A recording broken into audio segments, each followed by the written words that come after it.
ये जो स्क्रीन पे नजर आ रहे हैं, क्या नजर आ रहे हैं?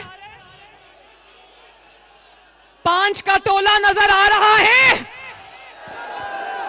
जो स्क्रीन पर नजर आ रहे हैं आज पाकिस्तान के हालात के ये जिम्मेदार है जनरल रिटायर्ड फैज हमीद था, जिसने अपने आप को खुद ही पाकिस्तान का chief of army staff appoint कर लिया था और उसको क्योंकि चीफ बनना था, उसको मोहरे की जरूरत थी, उसको सियासी चेहरे की जरूरत थी।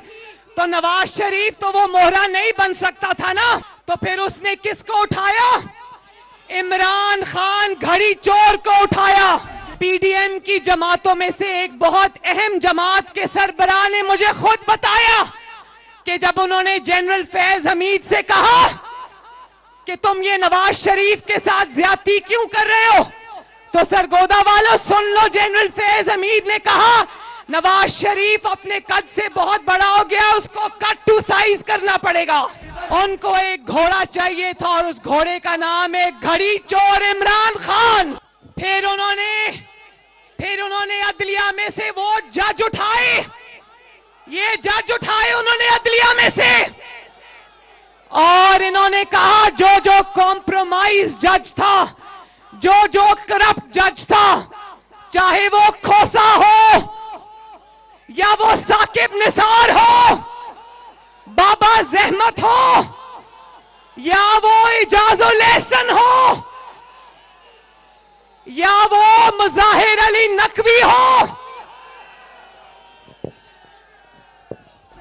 अजमत सईद हो, वो इजाजुल एहसन याद है ना, अब चीफ जस्टिस बनने के ख्वाब देख रहा है, वो पैनामा बेंच में बैठा था, नवाज शरीफ को नाअहल करने वालों में बैठा था, और आज तक नवाज शरीफ को नाअहल हुए हुए 5-6 साल गुजर गए, लेकिन आज भी कोई भी नवाज शरीफ के खिलाफ मुकदमा हो, आज भी जज बनकर बैठा होता है उसमें। और जब इमरान का लॉन्ग मार्च नाकाम हो गया, उसका लॉकडाउन नाकाम हो गए, तो याद है ना, इसी खोसा ने उसको कहा दर बदर ठोकरे क्या खाते हो, पैनामा केस मेरे पास लाओ, मैं नाअहल करूंगा नवाज शरीफ को। उन दिनों में हर फैसला नवाज शरीफ के खिलाफ आता था, चोर चोर करते हुए कामा पर बाहर निकाल कर फेंक दिया, सदारत से बाहर निकाल कर फेंक दिया, बीवी ने लंदन में तड़प तड़प कर जान दे दी, लेकिन नवाज शरीफ के इंतकाम की आग ठंडी नहीं हुई।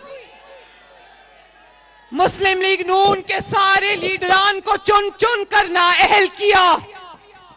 आज जब एस्टैब्लिशमेंट ने इस बदबूदार गंद जिसका नाम इमरान खान है, इसको अपने कंधों से गंद का ये टोकरा उठाकर फेंक दिया, तो ये टोकरा आज इन 2-3 जजेस ने उठा लिया। आज जब इमरान खान का लॉन्ग मार्च नाकाम हुआ, असेंबलियों से उसको बाहर आना पड़ा, उसको इस्तीफे देने पड़े, उसकी हर कॉल नाकाम हुई, तो उसको वापस लाने का बीड़ा इन 2 जजेस ने उठा लिया।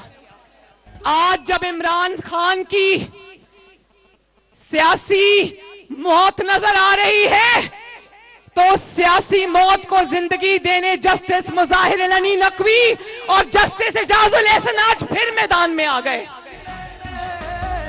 ये फैज की बाकियात है, फैज की, वो आज भी कहीं बैठ के ऑपरेट कर रहा है। सरगोदा वालों, फैज को इमरान खान से मोहब्बत नहीं है, ये सब वो इमरान खान से मोहब्बत के लिए नहीं कर रहा, ये सब उसके जराइम का खौफ है जो उसने 5 साल में किया और दीदा दलेरी से की। माब उमर अता बंदयाल साहब, सरगोदा के अवाम को पता है बेंच फिक्सिंग हो रही है, आपको क्यों पता नहीं है कि बेंच फिक्सिंग हो रही है?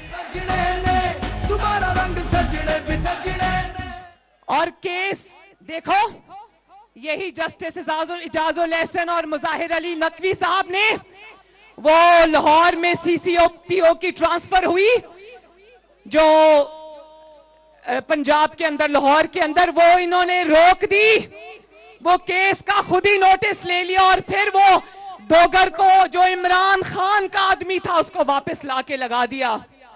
और वो केस सुनते और उसको कहा भाई तुम इमरान खान के आदमी हो, तुम्हें हम कहीं नहीं जाने देते, तुम्हें यही रखेंगे हम।